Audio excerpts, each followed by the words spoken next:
Dear students, welcome back to my channel. তোমাদের জন্য আমি কেবি স্যার আজকে উপস্থিত হয়েছি আজব শহর কলকাতা প্রবন্ধ থেকে আরেকটি মূল্যবান প্রশ্নোত্তর নিয়ে, যা তোমাদের সেকেন্ড সেমিস্টারের জন্য ভেরি ভেরি ইম্পর্টেন্ট। এর আগের ক্লাসগুলি দেখার জন্য আমার চ্যানেলকে সাবস্ক্রাইব করার পাশাপাশি আমার চ্যানেলের প্লেলিস্ট ফলো করো। ওখান থেকে যাবতীয় প্রশ্নোত্তর তোমরা 100% কমন পেয়ে যাবে। দেখো, আজকে আজব শহর কলকাতা প্রবন্ধের 8 নম্বর প্রশ্ন এবং উত্তর। প্রশ্নটি হচ্ছে, বুঝলুম কথা সত্যি কোন প্রবন্ধের অন্তর্গত? প্রাবন্ধিক যে কথাটি সত্যি বলে বুঝেছিলেন তা নিজের ভাষায় লেখো। 1+4 মোট 5 নম্বর থাকবে। প্রথম প্রশ্নের উত্তর, প্রশ্নোদ্ধৃত উক্তিটি সৈয়দ মুস্তফা আলী রচিত আজব শহর কলকাতা প্রবন্ধের অন্তর্গত।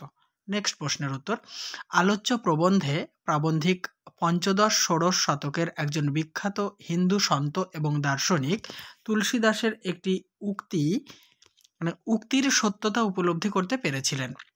তুলসীদাসের মতে পৃথিবীর বড় অদ্ভুত রীতি। এখানে সুরি বানানে তাহলে শয় হস্যুর মাথায় একটা চন্দ্রবিন্দু হবে, ঠিক আছে। সুরি দোকানে জেকে বসে থাকে আর সমগ্র পৃথিবীর মানুষ মদ স্বাস্থ্যের জন্য ক্ষতিকারক জেনেও তার কাছে গিয়ে মদ কিনে তা আনন্দের সাথে পান করে।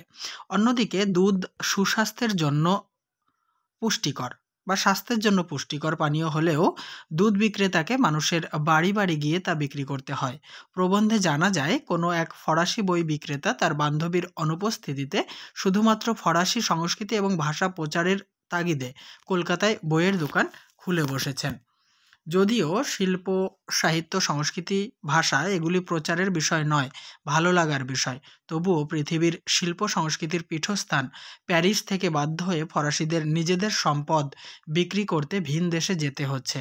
বর্তমান সমাজে ভালো জিনিসের পরিবর্তে মন্দের প্রতি মানুষের আসক্তি যে প্রবল, প্রাবন্ধিক তুলসীদাসের উক্তির মধ্যে সেই বিষয়ের সত্যতাই উপলব্ধি করতে পেরেছিলেন। তাহলে ক্লাসটি সমাপ্ত হলো। নেক্সট ভিডিও দেখার জন্য আমার চ্যানেলকে সাবস্ক্রাইব করে রাখো।